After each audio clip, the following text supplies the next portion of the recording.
everyone, and welcome to this CoolLIFE tutorial. My name is Giulia Conforto, and I have the pleasure of introducing our expert, Aadit Malla of TU Wien, who will demonstrate the calculation module district cooling on the CoolLIFE tool. Over to you, Aadit.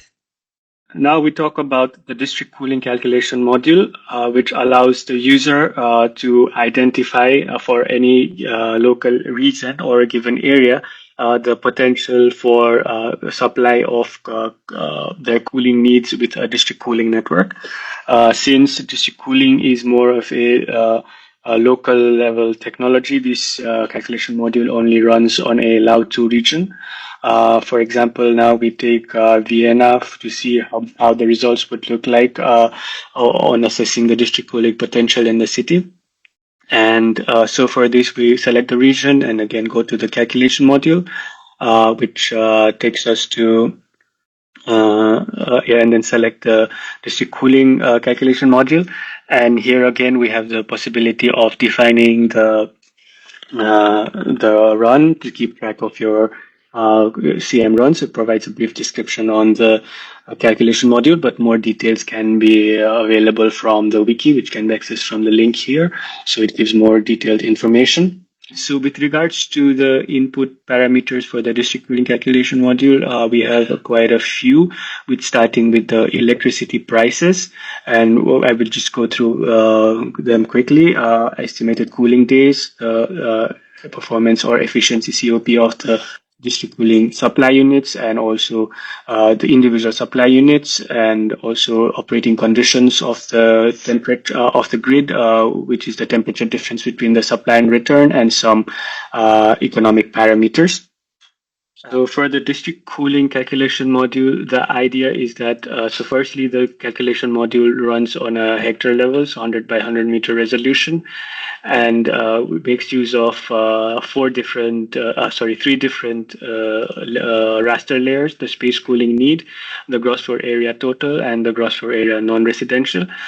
So firstly, what the calculation module does is, based on the user input electricity prices, it identifies a threshold for operation of a threshold cost for operation of individual decentral supply options, and then it observes each cell within a given boundary to see if supply from district cooling is cheaper than being supplied from from an individual solution at this given price.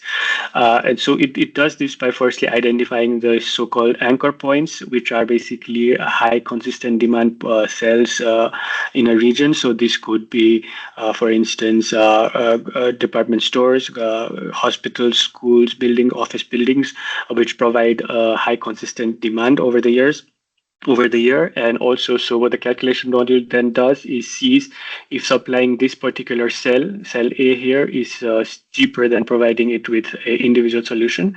And if it is the case, then it also then sees if it is also feasible to provide district cooling to neighboring cells staying under the costs of the individual solution. So for in this sample case here, you can see that we identified A, and these orange blocks identified as neighbors, which could be connected as one single grid and could still provide cooling in a way it's cheaper than individual solution. But for instance here, the cost for supplying at A is still more expensive than individual supply. So here individual supply would be feasible. So that is the idea of the calculation module. And based on this, we take now an average electricity price of 150 euros per megawatt hour, taking default values, and also the COP, comparing the two COPs with the district cooling. It's always big due to the size of the system. It has more, it performs better than an individual system, and also cost-wise, due to economies of scale, the costs are much cheaper compared to an individual system. So then we also, as I mentioned, we take cooling demand density layers to see for how the potential looks like for different layers, but also the user has the possibility to choose from a wide range of our predefined default layers. And once you run the calculation module, the time, how much it takes, it depends on the area of the size of the city, because the calculations are being done on a hectare level. So depending on the size, it might take smaller, larger time. So at least for here for Vienna, now we can see under our given assumptions, there are quite a few regions identified within the city that show potential for district cooling. And here on the indicators, firstly, we see that because there could be situations where there is no feasibility under given conditions. So at least for a case of Vienna, there is feasibility. And under given conditions, we see potential of supplying 12% of the cooling energy need within the city with district cooling. And at with grid distribution costs of 78 euros per almost 79 euros per megawatt hour, and overall with estimating supply and pumping costs needed for the network, this could go up to 131 euros per megawatt hour. So on average, but of course, each of these regions have their own respective levelized costs. So if you want to look into details of each region, you can just click on the region, and then you can see different parameters of this region. So how the levelized cost for this particular area would look like, and what would be the average pipe diameters, or what would be the pump sizes needed, and such.